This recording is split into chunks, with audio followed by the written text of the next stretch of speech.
Sahiwal medical college में नौमलूद बच्चों में पैदाइश के बाद सांस बहाल करने की तरबियती वर्कशॉप का इनाकाद शोबा इमराज बचकान के सरबराह प्रोफेसर डॉक्टर साजिद मुस्तफ़ा की तरफ से पाकिस्तान पीडियाट्रिक एसोसिएशन के इश्तराक से तकरीब का इनाकाद किया गया,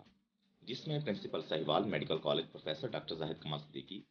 senior doctor Saeed Ahmed Sheikh, professor doctor Haroon Gilani,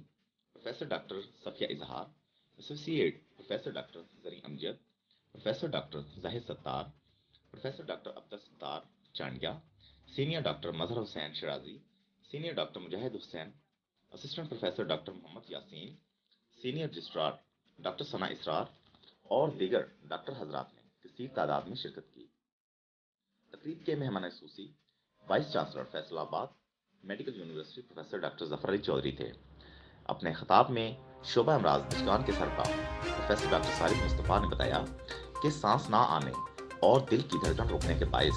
कसीर तादाद में नौमलूद बच्चे मौत के मुंह में चले जाते हैं, जिन्हें बर वक्त तिब्बी इमदाद देकर इन्हें मौत के मुंह में जाने से बचाया जा सकता है। उन्होंने बच्चों की सांस बहाली के मुख्तलिफ तरीकों का अमलन मुजाहरा करके भी दिखाया और डॉक्टर्स को तरबियत दी। मेहमान खसूसी डॉक्टर जफर अली चौधरी ने डॉक्टर्स को हिदायत की कि मेहनत और खिदमत के जज्बे से काम करके ही दुनिया और आखिरत में कामयाबी हासिल की जा सकती है। तकरीब के इख्तिताम पर प्रोफेसर डॉक्टर साजिद मुस्तफ़ा ने शुरका का शुक्रिया अदा किया।